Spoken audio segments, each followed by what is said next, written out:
सत्ता का दूसरा कार्यकाल। और सवाल अभी विपक्ष से, सवाल तो उससे होगा जिसके हाथ में ताकत हो, जिसके हाथ में पुलिस हो, संस्थाएं हो और मीडिया जिसके सामने नतमस्तक हो। सवाल तो उससे होगा ना। हम लेकर आए खबरों का एक ऐसा शो जिसमें सवाल होंगे सीधे, बेलाग और बेबाक उनसे जो सवालों से बचते हैं, जिनके हाथ में ताकत है। बेबाक सिर्फ द लाइव टीवी पर। द लाइव टीवी, सच सबसे आगे। नमस्कार, आप देख रहे हैं बेबाक में अभिसार शर्मा। क्या भारतीय जनता पार्टी को तालिबान का नाम लेकर देश की बाकी जनता पर हमला करने का अधिकार है? क्या भारतीय जनता पार्टी के पास यह अधिकार है कि वो तालिबान का सहारा लेकर वोटों की राजनीति करे या विपक्षी दलों पर हमला करे? मैं आपके सामने दो चेहरे पेश करना चाहूंगा। एक तरफ है उत्तर प्रदेश के माननीय मुख्यमंत्री योगी आदित्यनाथ और दूसरी तरफ भारतीय जनता पार्टी जिला अध्यक्ष राम रतन पायल, जो कि मध्य प्रदेश से हैं। सबसे पहले मैं आपको बताना चाहूंगा कि योगी आदित्यनाथ ने क्या कहा है। योगी आदित्यनाथ ने कहा है कि जो लोग तालिबान का समर्थन कर रहे हैं उन्हें उत्तर प्रदेश के अंदर महिला सुरक्षा के बारे में कहने का कोई अधिकार नहीं है। दूसरी तरफ मध्य प्रदेश के कटनी से नेता कहते हैं कि जिन लोगों को भारत में तकलीफ है, यानी कि महंगाई को लेकर, बेरोजगारी को लेकर, तो वो लोग तालिबान चले जाएं, कम से कम भारत में शांति तो है। आप देख रहे हैं दोस्तों क्या हो रहा है। इन लोगों ने हमें वादा किया था अच्छे दिनों का। इन्होंने हमें वादा किया था कि नौकरियां मिलेंगी, 2 करोड़ नौकरियां मिलेंगी, 15 लाख आपके खाते में आएंगे। आज की तारीख में ये लोग चाहते हैं कि हम सरकार को इस बात का शुक्रिया अदा करें कि हम जिंदा हैं। देख रहे हैं ये कटनी के जो महाशय हैं, ये कह रहे हैं। एक एक करके मैं इनकी पोल खोलने वाला हूं। और दोस्तों, आज बेबाक में मैं उन लोगों की पोल भी खोलने वाला हूं जो तालिबान को क्रांतिकारी मानते हैं, जो तालिबान को आतंकवादी नहीं मानते हैं। आगे रहिएगा उसके मेरे साथ। सबसे पहले मैं आपको बताना चाहूंगा योगी आदित्यनाथ ने क्या कहा है। अफगानिस्तान में तालिबान के कब्जे के बाद उसको लेकर भारत में लगातार बयानबाजी हो रही है। गुरुवार को उत्तर प्रदेश के मुख्यमंत्री योगी आदित्यनाथ ने विधानसभा में अपने संबोधन के दौरान विरोधियों पर जमकर निशाना साधा। यूपी सीएम ने कहा कि अफगानिस्तान में महिलाओं पर अत्याचार हो रहा है, लेकिन कुछ लोग बेशर्मी के साथ तालिबान का समर्थन कर रहे हैं। आदित्यनाथ ने कहा कि कुछ लोग बेशर्मी से तालिबान का समर्थन कर रहे हैं, लेकिन दूसरी तरफ महिलाओं के उत्थान की बातें करते हैं। ऐसे लोगों की सच्चाई सामने आनी चाहिए। नहीं मुख्यमंत्री आदित्यनाथ, आपके पास बिल्कुल सहारा नहीं है, आपको बिल्कुल अधिकार नहीं कि आप तालिबान का सहारा लेकर आपके राज्य के अंदर जो जंगल राज चल रहा है, जिस तरह से महिलाओं के साथ अत्याचार हो रहा है, उस पर आप पर्दा डालें। आपने रातों रात हाथरस की गुड़िया जिसका बलात्कार और मर्डर हुआ था, उसके शव को जला दिया था। उसके मां बाप तक वहां मौजूद नहीं थे। और जब आपकी पोल सीबीआई ने खोली थी, आपके अपने अधिकारी हाथरस में जो घटना हुई थी उसे बलात्कार मानने को तैयार नहीं थे। बदायूं में एक 50 साल की महिला का बलात्कार कोई और नहीं बल्कि एक पुजारी करता है और फिर उसकी लाश को उसके घर के सामने फेंक दिया जाता है। कुलदीप सिंह सेंगर को आपने 2 साल तक पार्टी से नहीं निकाला था और उस 2 साल में जिस लड़की के साथ उसने बलात्कार किया था उसका पूरा परिवार बर्बाद हो गया। स्वामी चिन्मयानंद लगातार बच्चियों का यौन उत्पीड़न कर रहा था मुख्यमंत्री आदित्यनाथ, मगर सरकार और पार्टी की आंखें नहीं खुली थी। आपकी आंखें बाद में जाकर खुली थी। तो कृपया तालिबान का सहारा लेकर जिस तरह की अंधेरगर्दी इस वक्त उत्तर प्रदेश में चल रही है, कृपया उसका सहारा ना लें। और मैं आपसे कुछ और पूछना चाहता हूं, क्या वाकई भारतीय जनता पार्टी के पास अधिकार है कि वो तालिबान का सहारा लेकर विपक्ष पर हमला करे? बताइए। मैं तो मानता हूं कि तालिबान एक आतंकवादी गुट है, मगर आप मुझे एक बात बताइए, अगर ऐसा ही है तो 2018 से लेकर अब तक भारत सरकार क्यों तालिबान के साथ गुप्त बातचीत कर रही थी? मुझे बताइए ना मान्यवर। अगर तालिबान भारत सरकार के लिए वाकई आतंकवादी गुट होता तो 2018 से लेकर अब तक ये लोग गुप्त बातचीत कर रहे थे। और इससे जुड़ी 2 खबरें मैं आपको बतलाना चाहता हूं आपकी स्क्रीन पर। भारत तालिबान बातचीत से पाकिस्तान को लगी मिर्ची, पाकिस्तानी एनएसए मोइद ने कहा शर्मनाक।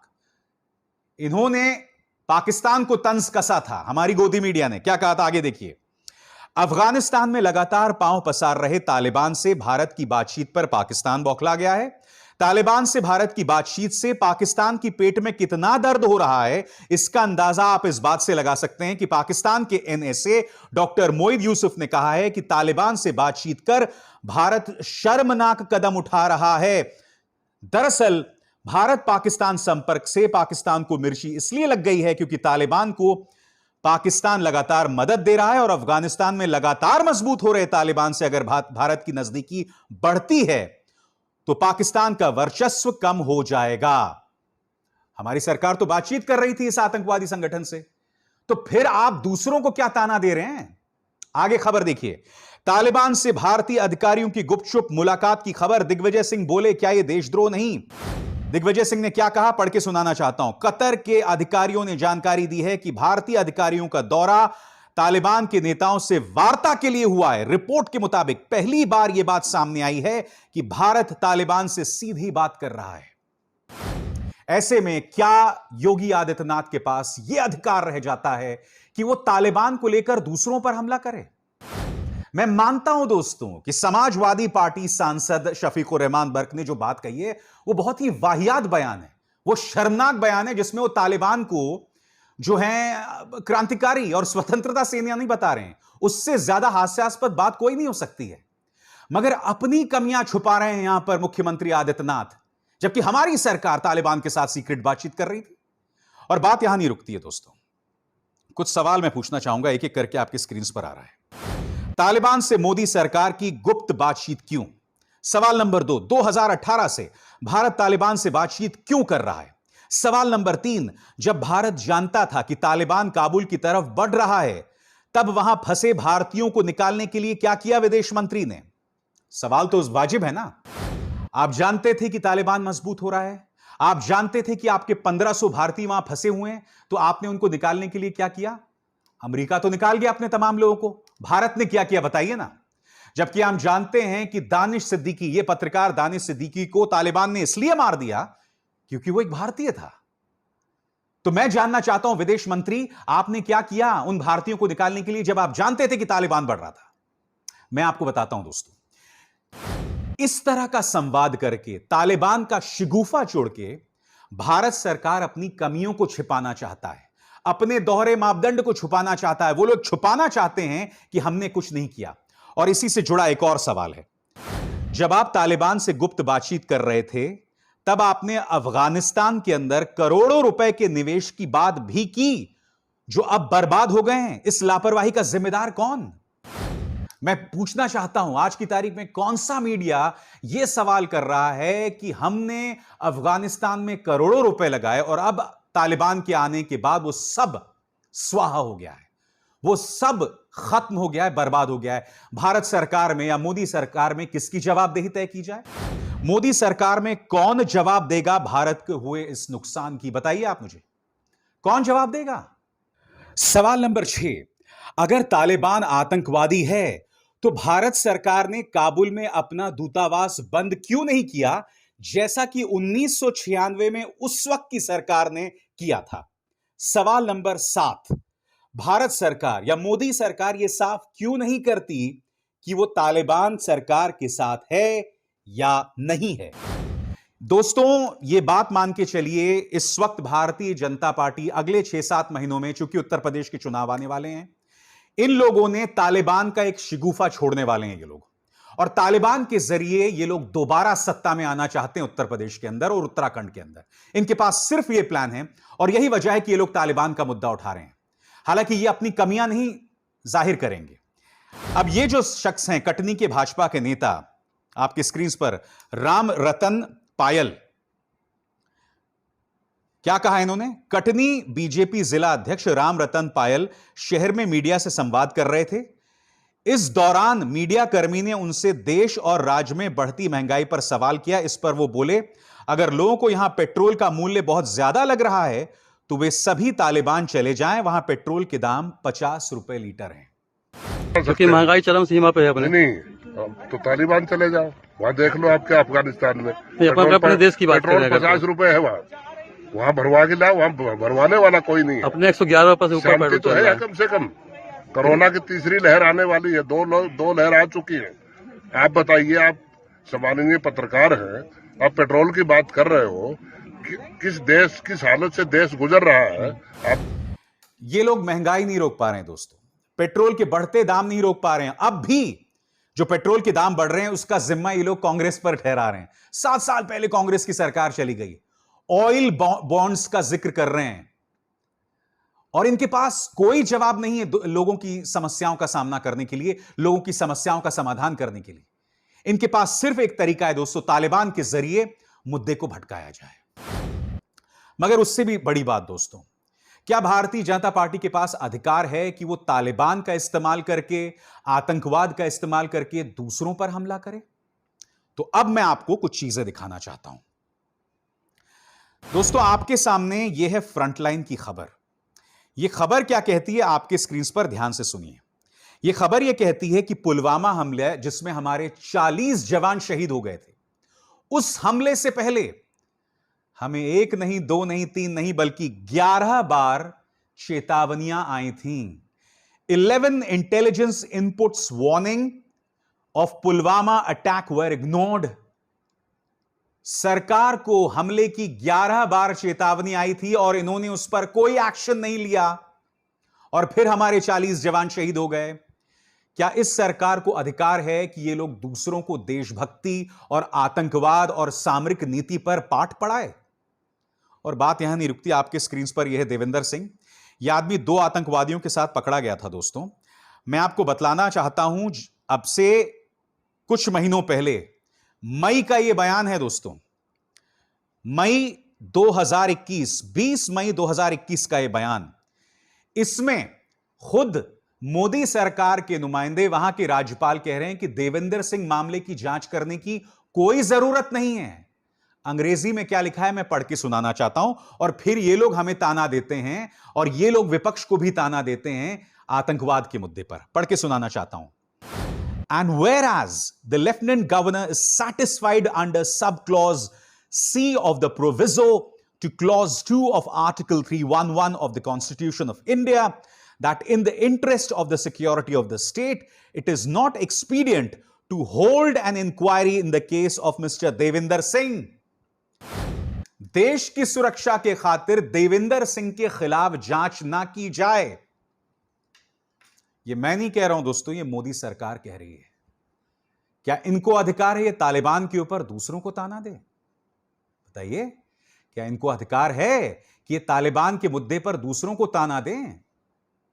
और बात यहां नहीं रुकती दोस्तों, मुझे ताज्जुब इस बात का होता है कि देश के शायद तीसरे सबसे ज्यादा ताकतवर आदमी, देश के राष्ट्रीय सुरक्षा सलाहकार अजीत डोभाल, ये शख्स अजीत डोभाल हैं। क्या आप जानते हैं कि इनके बेटे शौर्य डोभाल की एक कंपनी है या थी, और इस कंपनी में इनके 2 साथी थे, एक पाकिस्तानी और एक सऊदी अरब का आदमी। आपके स्क्रीन पर एक खबर देखिए दोस्तों, वायर की खबर है, मेरी दोस्त स्वाति चतुर्वेदी की। शौर्य डोभाल की तरह हर भारतीय को पाकिस्तानियों के साथ काम करने की छूट दे भाजपा सरकार। खबर क्या है, भाजपा सरकार के मंत्रियों को जूनियर डोभाल से सीख लेकर पाकिस्तान और पाकिस्तानियों के प्रति नफरत दिखाना बंद करना चाहिए। और आपके सामने कोर टीम देखिए दोस्तों, पूरे स्क्रीन पर। जेमिनी फाइनेंशियल सर्विसेज, यह है उस कंपनी का नाम। जेमिनी फाइनेंशियल सर्विसेज की कोर टीम में कौन कौन है? संस्थापक पार्टनर प्रिंस मिशाल बिन अब्दुल्ला बिन तुर्की बिन अब्दुल अजीज अल सऊद, ये सऊदी अरब के हैं। बीच में शख्स हैं शौर्य डोभाल, जो कि अजीत डोभाल के बेटे हैं, और सैयद अली अब्बास, जो कि पाकिस्तान के नागरिक हैं। यानी कि देश के राष्ट्रीय सुरक्षा सलाहकार जो हैं वो इन लोगों के साथ बिजनेस कर सकते हैं। मगर भारतीय जनता पार्टी दूसरों को फिर तालिबान और आतंकवाद जैसे मुद्दों पर ताना मारती है। अरे भाई, आपको यह अधिकार किसने दिया? और उससे भी बड़ी बात, अगर आपको इस बात पर आपत्ति है कि भाई तालिबान के आते ही वहां शरिया लगेगा, यकीनन मेरा यह मानना है कि एक लोकतांत्रिक ढांचे में शरिया की कोई जगह नहीं है दोस्तों। एक लोकतांत्रिक देश में शरिया की कोई जगह नहीं है। मगर आपके स्क्रीन पर मोहम्मद बिन सलमान के साथ ठहाके मार रहे हैं हमारे प्रधानमंत्री नरेंद्र मोदी। देखिए प्रधानमंत्री के चेहरे की मुस्कान देखिए। सऊदी अरब में आप जानते हैं शरिया है, और सिर्फ सऊदी अरब नहीं, ऐसे कई देश जिनके साथ हमारे संबंध हैं, वहां पर भी शरिया है। तो हम उनके साथ क्यों संबंध रख रहे हैं? संबंध तोड़ दो ना भाई, क्योंकि वहां शरिया चलता है। मैं फिर बोल दूं, एक लोकतांत्रिक देश में शरिया की कोई जरूरत नहीं है, उसकी कोई जगह नहीं है। और बात यहां नहीं रुकती दोस्तों, आपके स्क्रीन पर ये खबर देखिए। आपके स्क्रीन पर ये हैं दुबई की राजकुमारी, इनका नाम था शेखा लतीफा बिन्त मोहम्मद अल मखतूम। ये अपने परिवार से बचकर भारत आ रही थी, मगर जब वो भारत प्रवेश कर रही थी, भारतीय सरजमी यानी कि भारतीय पानी में, भारतीय वाटर्स में प्रवेश कर रही थी, तब उन्हें भारत ने पकड़ा और वापस दुबई भेज दिया। आज की तारीख में ये जो राजकुमारी हैं आपके स्क्रीन पर, शेखा लतीफा बिन्त मोहम्मद अल मखतूम, इन्हें लगातार यातना दी जा रही है, टॉर्चर किया जा रहा है। तो संयुक्त अरब अमीरात के कहने पर मोदी सरकार ने एक राजकुमारी को टॉर्चर करने के लिए वापस भेज दिया था। कहां गई आपके अंदर की इंसानियत? और अगर आपको लगता है कि मध्य पूर्व में तालिबान ये सब जानवर हैं, तो आपने उस राजकुमारी को वापस क्यों किया? और यह खबर तो यह भी बतला रही कि प्रधानमंत्री ने निजी तौर पर देश के हितों का ध्यान में रखते हुए उस राजकुमारी को वापस किया। कहां गई हमारे अंदर की इंसानियत? क्योंकि हम तो यह दावा करते हैं ना कि भारत के दिल में मोहब्बत का समंदर है। कहां गई मोहब्बत? सच तो यह है दोस्तों कि भारतीय जनता पार्टी के नेतृत्व में ये लोग सिर्फ तालिबान जैसे शब्दों का, आतंकवाद जैसे शब्दों का, राष्ट्रवाद जैसे शब्दों का इस्तेमाल सिर्फ इसलिए करते हैं ताकि इन्हें चुनावी फायदा हो। और अब जैसे कि आप जानते हैं कुछ ही दिनों में चुनाव होने वाले हैं, इनका मकसद सिर्फ यह है और उसके अलावा कुछ नहीं। दोस्तों हकीकत यह है कि आने वाले दिनों में भारतीय जनता पार्टी तालिबान को लेकर अपना तापमान बढ़ाने वाली है, क्योंकि वो जानते हैं कि उन्हें गोदी मीडिया की मदद मिलेगी। वो जानते हैं कि तालिबान एक ऐसा मुद्दा है जिसके जरिए वो हिंदू और मुसलमानों में बंटवारा पैदा करेंगे, तनाव पैदा करेंगे, और इसमें हमारे देश के कुछ समझदार लोग भी मदद कर रहे हैं। मैं आपको बता चुका हूं, समाजवादी पार्टी सांसद शफीकुर रहमान बर्क ने निहायत ही वाहियात बयान दिया, जिसमें उन्होंने तालिबान को जो है क्रांतिकारी स्वतंत्रता सेनानी बताया। मैं आपको एक बात बता दूं, इन्होंने अफगानिस्तान में राज किया था 1996 से 2001 के बीच। ये लोग सत्ता में आए थे उस वक्त के राष्ट्रपति नजीबुल्लाह को टॉर्चर करके और पोल पर लटका दिया था उनको। और जब ये लोग सत्ता में आए थे तब लोगों का समर्थन था इनके पास, मगर सत्ता में आने के बाद इन्होंने महिलाओं पर अत्याचार जारी रखे, माइनॉरिटीज पर अत्याचार जारी रखे। और यही नहीं, 1996 से 2001 के बीच अफगानिस्तान दुनिया भर के आतंकवादियों का गढ़ बन गया। इसी गढ़ में उसामा बिन लादेन ने साजिश रची 9/11 के हमले की। तालिबान सिर्फ एक आतंकवादी समूह है और इसके अलावा कुछ नहीं। इनके मन में औरतों के लिए कोई इज्जत नहीं है। मैं जानता हूं कुछ लोग क्या कह रहे हैं, दो बातें कह रहे हैं। मैंने एक पत्रकार को देखा जिन्होंने भाजपा नेता एमजे अकबर पर यौन उत्पीड़न का आरोप लगाया था। उस महिला पत्रकार का कहना था कि देखिए, तालिबान को हमें आतंकवादी नहीं कहना चाहिए, वो अतिवादी हो सकते हैं। आप खुद भूल गए कि आप सेक्सुअल हैरेसमेंट का शिकार हुई थी, और दूसरी तरफ ये तालिबान सेक्सुअल हैरेसमेंट तो बहुत दूर की बात, जो महिलाएं उनसे इत्तेफाक नहीं रखती उन्हें मौत के घाट उतार देते हैं। आप ऐसी बात कैसे कह सकते हैं? और मैं आपको बतलाना चाहता हूं कि वहां की महिलाएं किस तरह की बहादुरी दिखा रहे हैं। आपके स्क्रीन पर दोस्तों ये महिलाएं, ये अफगानिस्तान की महिलाएं हैं। काबुल में खड़े होकर ये लोग देखिए प्रदर्शन कर रही हैं। इनके हिम्मत को सलाम दोस्तों, इनके हौसले को सलाम। आप और हम इनकी दुविधा, इनके कष्ट की कल्पना भी नहीं कर सकते हैं। आप मुझे बताइए ना, उस प्लेन के अंदर लोग भर गए थे, फिर भी लोग प्लेन के पहिए पर लटक कर क्यों जाना चाहते थे? उनके अंदर इतना खौफ है तालिबान को लेकर, क्योंकि तालिबान एक आतंकवादी संगठन है। जलालाबाद की यह तस्वीर देखिए दोस्तों, राष्ट्रीय ध्वज के लिए, अफगानिस्तान के राष्ट्रीय ध्वज के लिए यहां पर लोग मार्च कर रहे हैं। उन महिलाओं और इन युवाओं के हौसले को मैं सलाम देता हूं जो अफगानिस्तान के रहने वाले हैं।